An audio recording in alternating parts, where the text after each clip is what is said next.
Dieu vous bénisse donc. Autre question? Moi, rapport à Dieu, on a dit que ceux qui devaient enseigner n'étaient que les hommes. Oui. Et puis je vois, bon, on a parlé des hommes et des femmes, mais on a parlé des jeunes. Des jeunes. Oui. Et puis je vois des jeunes donner des enseignements aux tout petits. Oui. On appelle ça l'école du... On appelle ça quoi? L'école du... Le culte d'enfants. Ça se trouve où? Chez les côtés. Oui, mais ça, qui continue à protester? Mais voilà la Bible devant toi. Où est-ce que ça se trouve là-bas? Est-ce qu'il y a quelque chose, quelque part qui est écrit? Allons-y dans Éphésiens au chapitre 6. Que Dieu vous bénisse vraiment pour ces questions. Ne soyez pas frustrés quand moi il vous retourne les questions. En fait, je pousse quand vous posez des questions, je vous retourne la question. C'est pour vous réveiller selon le Seigneur, car cela est honore ton Père et continuons tous ensemble. C'est le premier commandement avec notre Oui. Lisons jusqu'au verset 4. Continuez jusqu'au verset 4.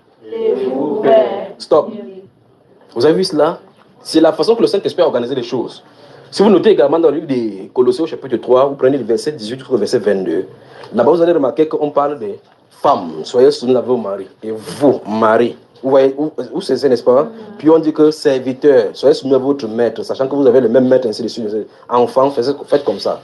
Donc on va dire que et vous, pères, négrissez pas contre eux. Lisons cela. Allons-y. Et vous, pères, n'irritez pas vos enfants, mais élevez-les en les corrigeant et en les instruisant selon le Seigneur. Amen. Donc, à la place de l'école du dimanche, ou le culte des enfants, c'est une fuite des responsabilités des serviteurs de Dieu.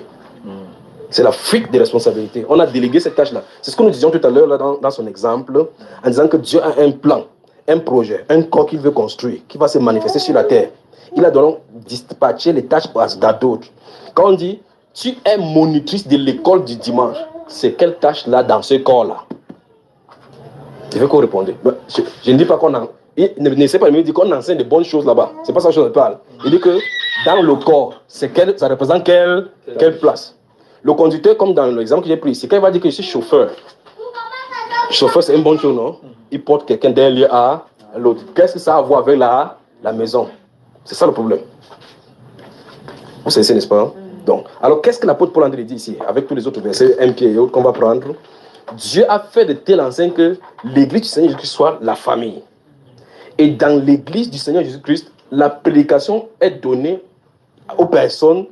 Quand ce sont les hommes, on dit que comme on a lu hier, pour telle personne, s'il y a les hommes parmi, on dit que voici ce qui est pour vous.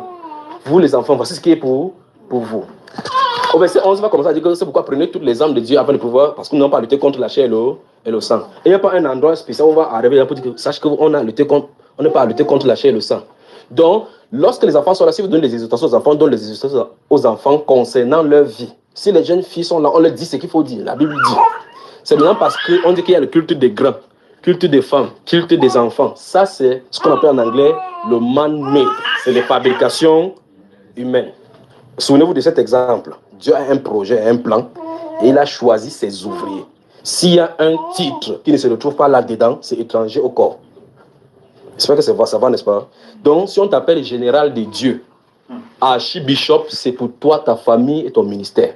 C'est pas pour Jésus. Même si tu appelles son nom là-bas, même si tu dis n'importe comment que la gloire de Dieu, si n'importe quoi. Quand Judas partait, quand il était seul pour aller prêcher, il ne disait pas que sache que Jésus qu'on dit là, c'est le mensonge. Avant qu'il vienne vers Jésus, il dit Seigneur, tu viens le mensonge. Il partait, la Bible dit qu'il prêchait la même chose que les apôtres prêchaient. Il guérissait de la même façon que les apôtres guérissaient.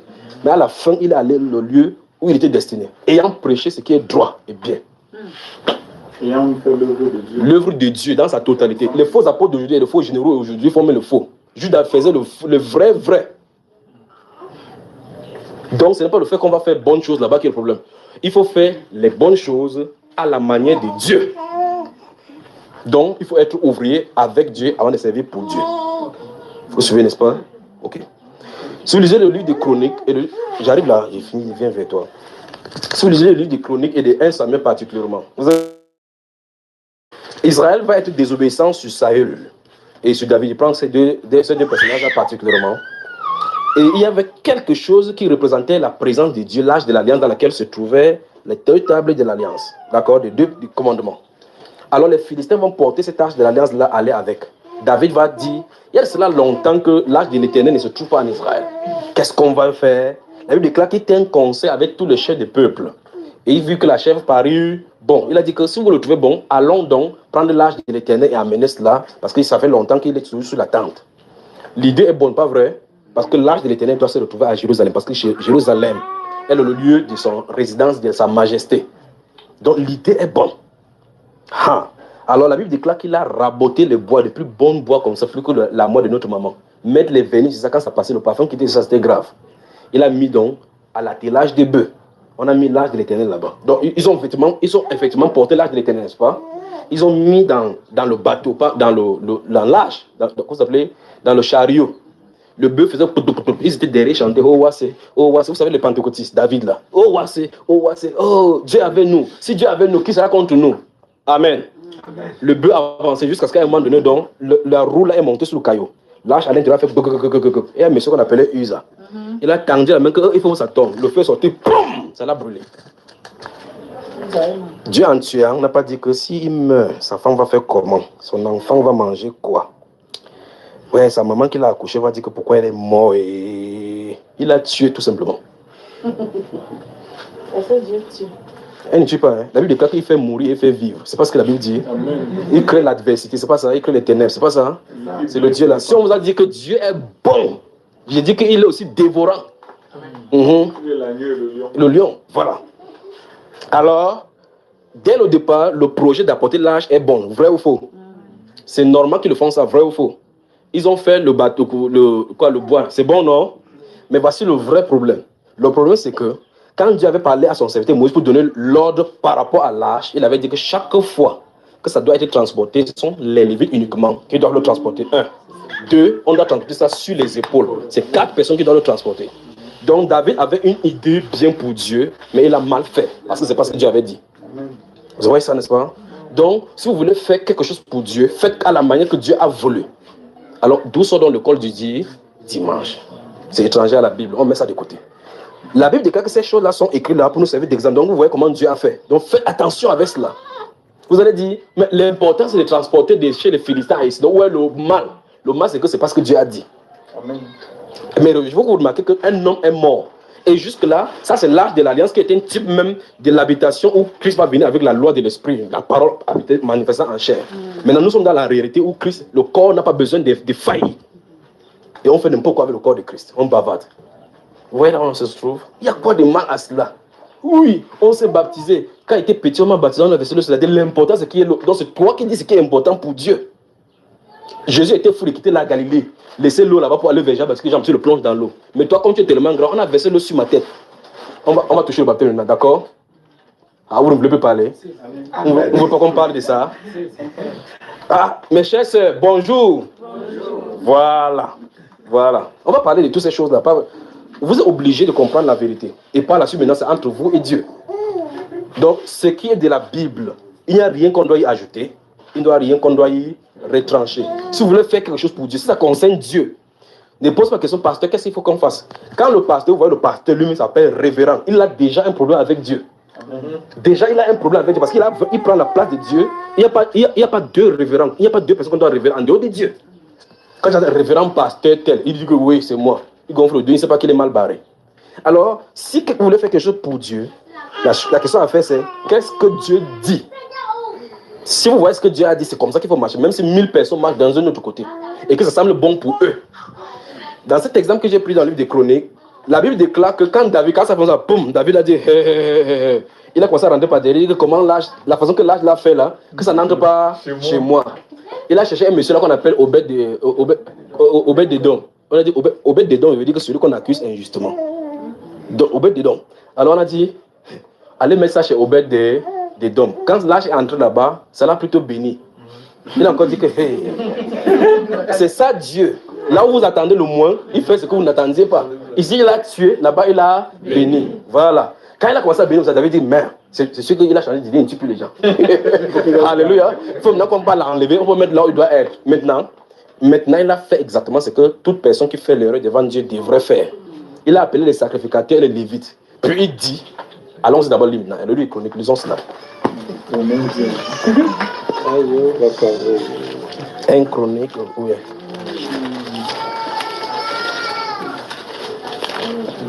Un Chronique, prenons le chapitre 15 là, rapidement. Chapitre 15. Donc, ce que je vais d'abord raconter là, prenez depuis le chapitre 13, là où il a fait la faute, où quelqu'un est mort. Alors maintenant, la deuxième fois où il va corriger la chose, lisons au chapitre 15, d'accord? Le livre est inconnu. Je vais lire, ou bien, que les gens aident quelqu'un là à trouver. Non, ça ne peut pas être ici, c'est plutôt derrière là. Là. Voilà, bébé aussi veut lire là. Là. Voilà, inconnu. Ça va. Bible pour enfants, hein. Chapitre 15 là. Voilà. Voilà. Permettez-moi de lire. Regardez là. David s'est bâti des maisons dans la cité de David et prépara une place à l'âge des dieux et dressa pour elle une tente. Alors David dit, l'âge des dieux ne doit être porté que par les Lévites. Vous avez vu ça?